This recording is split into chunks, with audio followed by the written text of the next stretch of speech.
The story of Easter. Yes, I have traveled to Jerusalem before, only once, many years ago when I was a girl. We come for the Passover festival, and I was so excited about my first visit to the holy city. I tried hard to imagine just how big the crowds filling the streets would be. I was sure that the feast would be extraordinary. Sure enough, something extraordinary did happen that year. It was all to do with the man named Jesus. Jerusalem bustled. The inns and guest houses for miles around were full to bursting, and tents crowded the slopes below the city. In the shadow of the Golden Gate, we sampled fish and fruit. Merchants sold bleating sheep and cooing doves. Pilgrims exchanged their money for tyrant coins and haggled over the price of prayer shawls and shovers. The market was so busy that it was impossible to walk without being jabbed by elbows or trampled by sandals. That's when we overheard the gossip. The King of the Jews is here. Move aside. Gabbling and pushing, the crowd drew back. Some laid palm fronds on the dusty road. Whoever was coming, he had to be really important. Then we saw him, a man riding on a donkey. He didn't look rich, powerful, or special in any way, but all around the crowd began to shout, "Blessed is the King! Peace in heaven!" "Who is he?" said a voice, and answers flew from every side. "He's a teacher." "No, he's a madman. Wherever he goes, he curses the sick, the deaf, and the blind. Wherever he goes, he angers people. He's the Messiah, the Son of God. Look, he's going into the temple. Let's hear what he has to say." Some doubted him, some were devoted to him, but everyone swept eagerly into the temple. Little did anyone know that at that very moment, a few streets away, a plot was brewing, a plot against Jesus. While the crowd heard Jesus preach, the high priest Caiaphas met with all the religious leaders. They had gathered at the palace to discuss how they could arrest Jesus, arrest him and kill him. That young upstart, who does he think he is? He says that he's the Son of God. He must be dealt with before he turns the people against us. Caiaphas called for order. The people are listening to this man, and soon they will stop listening to us. I've been high priest too long to let this commoner steal my power. If you condemn Jesus publicly, the crowd will turn on him, but first we must find him where he is alone. That's when a man arrived at their gathering. His name was Judas Iscariot, and he was one of Jesus' disciples. "What will you give me if I agree to betray Jesus?" asked Judas. Caiaphas counted out 30 silver pieces into Judas' palm. Soon afterwards, Jesus sat with his followers in a house in the city as they ate their Passover meal. He shared bread and wine with the disciples, saying, "This bread is my body, and this wine is my blood." Then he looked around at the 12 men who traveled with him, wherever he went, and said, "Soon you will all leave me." Shocked, the disciples insisted that it wasn't so. None was surer than Peter. "My Lord, I never would." "Peter," said Jesus kindly, "you will deny me 3 times before the rooster crows for morning." As Peter sat speechless, Jesus continued, "What's more, one person here will be my betrayer. This is the last supper that I will share with you, for tomorrow I will die."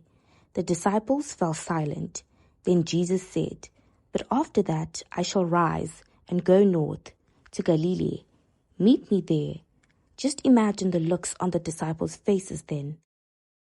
After supper, Jesus went to the Garden of Gethsemane to pray. That night, the air of Jerusalem hung still and heavy with the scent of almond blossom. The olive trees stood guard like gnarled sentinels. Though he had seemed calm at supper, Jesus was troubled. "Please watch over me," he told his companions as he kneeled to pray. Some say he prayed so earnestly that an angel appeared to him and blessed him with the strength for the trials ahead. He prayed so feverishly that sweat poured down his face. He prayed for so long that when he returned to his disciples, they were sleeping. "Wake up," he commanded. But at that moment, the darkness of evening was dispersed by golden light, which flooded into the garden. and bounded from tree to tree. Priests and soldiers crowded into the garden, waving torches and claps as Jesus turned to face the light. Judas stepped forward from among them and greeted him with a kiss on the cheek. This was the signal that the soldiers had been waiting for. With a roar, they surged forward, seized Jesus, and marched him from the garden. As Jesus was led away, the disciples fled into darkness. The soldiers led Jesus to the palace of Caiaphas. Peter followed at a distance, desperate for news. He trembled from head to foot. As Peter waited in the courtyard to hear what the elders would accuse Jesus of, a servant girl noticed him. "You're one of Jesus' men, aren't you?" she asked. Peter jumped. "I don't know what you're talking about," he said at once. "Yes, you are," said another girl. "I can tell by your accent." "I don't know the man." You do. I saw you together," said a third. No, cried Peter. At that moment, the roster crowded to signal morning, and Peter remembered what Jesus had foretold. As he ran from the courtyard, shame burned in his chest. At that, the crowd near the steps began to chant, "Crucify him! Crucify him!" Jesus' face didn't change. He wasn't shocked or angry. It was as if he had expected this. Pilate asked the crowd, "What crime is he guilty of?" Undeterred, the crowd chanted louder and louder. At last, Pilate shrugged. "Fine. Barabbas will be freed and Jesus will be crucified. I wash my hands of this." On Pilate's orders, Jesus was marched away and dragged into the palace. We heard Jesus' cries as they beat him. Soon the soldiers began to laugh. "Hail, King of the Jews," they mocked. "Hail, hail." When they pushed Jesus outside, we saw what the soldiers had done. He was dressed in a richly colored robe like a king. On his head rested a crown of thorns. The soldiers spat at him, struck him, and stripped him of his kingly robe. But the crown remained, its cruel thorns digging into Jesus' flesh.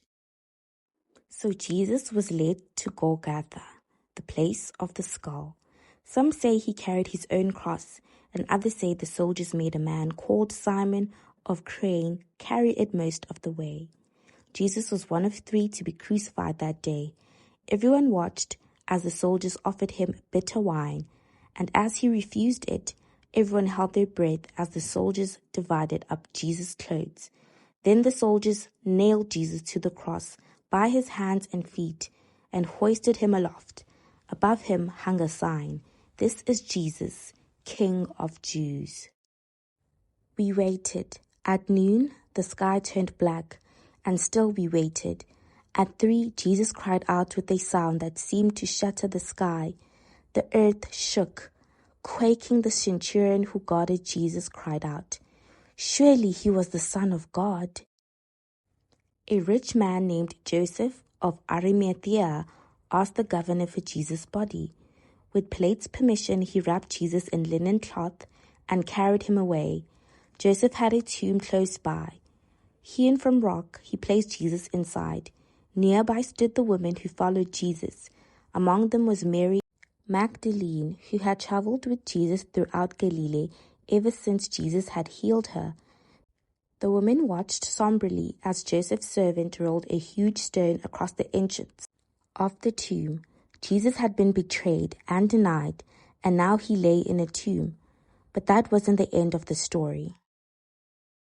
The next day was the Sabbath, a day of rest in the midst of festivities. The following day, the 3rd day after Jesus' death, something very strange happened.